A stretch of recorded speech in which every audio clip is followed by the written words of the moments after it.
Hi, Mom. So I got my ticket home from Europe. I get back on June 6th, but it's a really late flight because that was the cheapest, so it gets in at midnight. But don't worry, I'll get a shuttle from the airport so you don't have to pick me up. Like, really seriously, you don't have to. Okay, so, love you. See you soon. Bye.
Dear Katie, so much has changed, even just since you've been away. We moved into this house. I'm in a new school, and my big sister being gone for a year doesn't make it any easier. It doesn't feel real, but I'm not gonna let it faze me. I used to tell you everything, and if I can't do it in person, because you're off gallivanting around who knows where, I'll tell it to this journal, just like I was talking to you.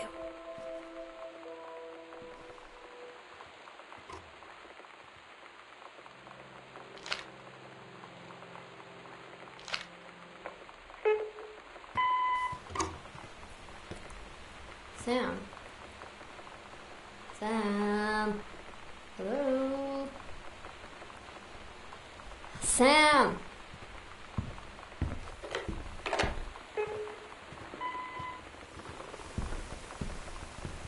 Sam, where are you?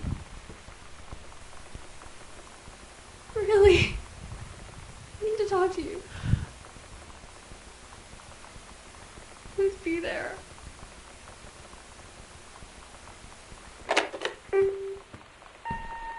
Hi, Mom. So I got my ticket home from Europe. I get back on... But don't worry, I'll get a shuttle from the airport so you don't have to pick me up. Like, really seriously, you don't have to. Okay, so, love you. See you soon. Bye.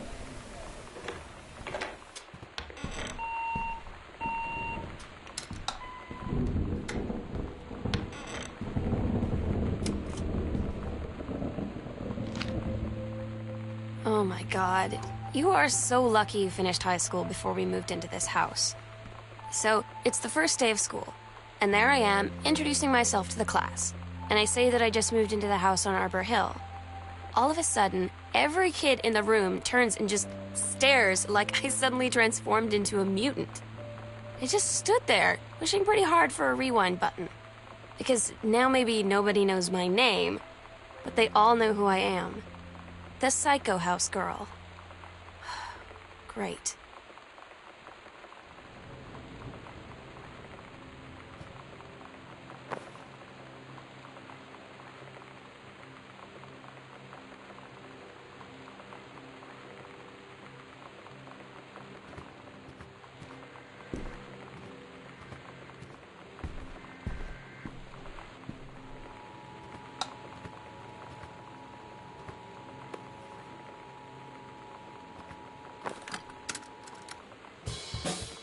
This is a severe weather warning.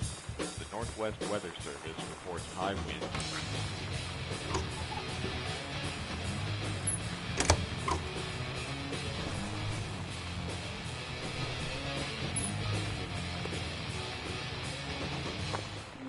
You know that feeling where the first moment you see someone, it's like they have a big gold star around them, and you have to get to know them? Well, there's this girl. I think she's a senior. She's usually dressed kind of punk. but sometimes I see her in this, like, army uniform. She's always drawing in this notebook, looking so intense. I had no idea how I would ever, like, have an excuse to talk to her. Till I noticed she and her friends hang out and play Street Fighter at the 7-Eleven every day after school.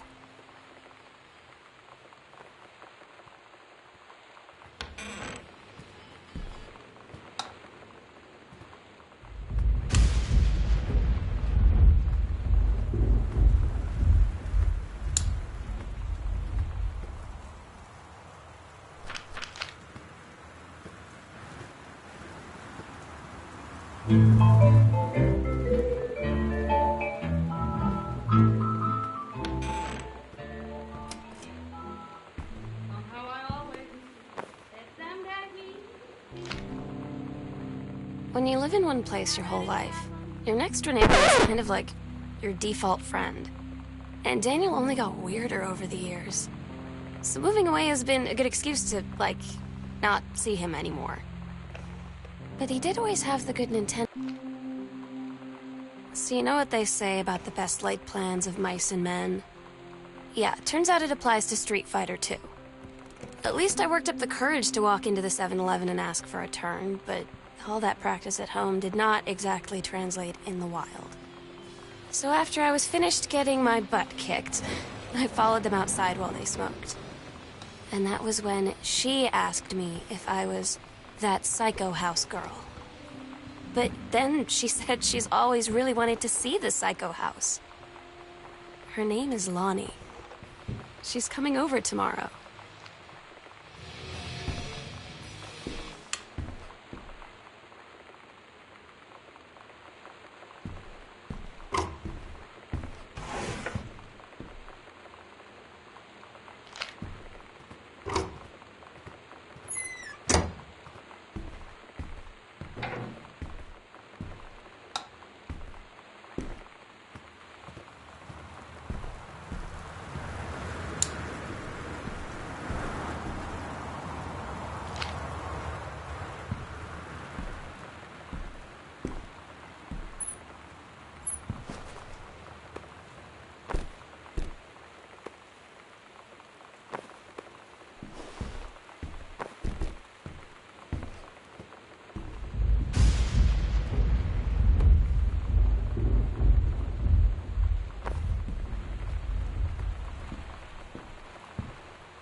It's weird hanging out with girls. Daniel was around ever since I was little, and other girls? I don't know. But being around Lonnie is like instantly just right. I gave her the grand Psycho House tour and took my revenge on Super Nintendo. And it was like, I don't know, I finally found someone I feel normal around. I drove her home and she gave me this tape and said, "You have got to listen to this." I haven't stopped playing it since.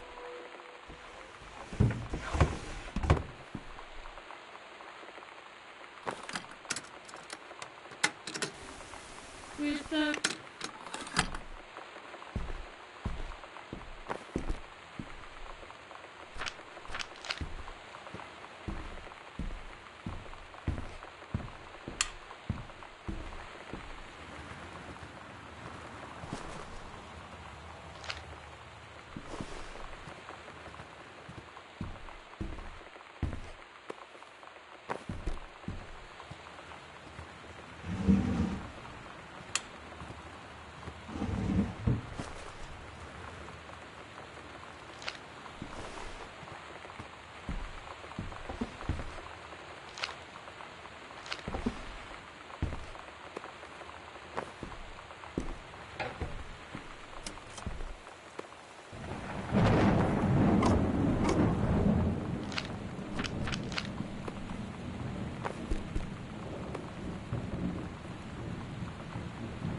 Lonnie brought her hair dye over today.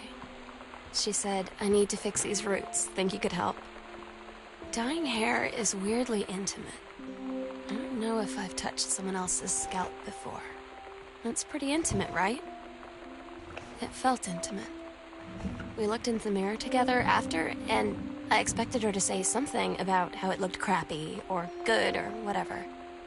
But that's when she said, "You're so beautiful." And she was looking at me. Right in that moment, I wanted to say something, but I waited, and the moment was gone.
Sometimes you just have to lie to Mom and Dad. Like when Lonnie asked me to see a band with her and stay over at her friend's place in the city after. That's a lie to Mom and Dad's situation. But it was so worth it. The girls on stage were just so loud and real and awesome. And everybody was moving together like one huge tide of sound. Between two songs, Lonnie leaned over and said, "How do you like your first show?" I was so happy. I felt tears starting in my eyes. And then she up and hugged me. I think she could tell.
At Todd's brother's place after the show, there was only a futon to sleep on, so Lonnie and I shared it.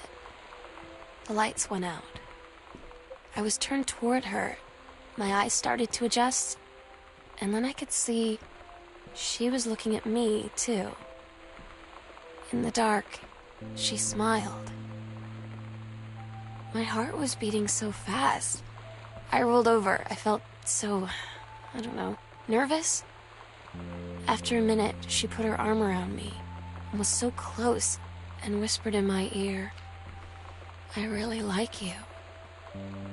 I just nodded my head, and I really hope she could tell. I really hope that she meant what I think she did. I felt like a shook-up can of soda ever since. I hope we have the chance to talk before I explode.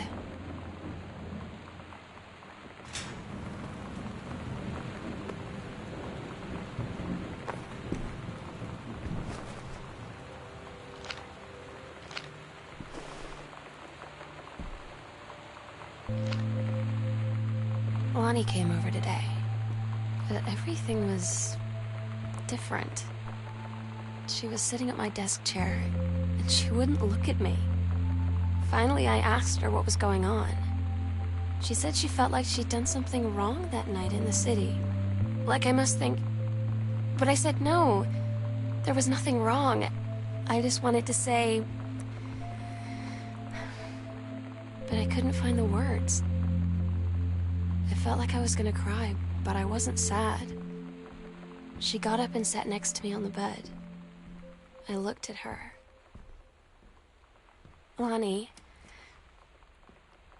do you think you could ever... And that's when she kissed me.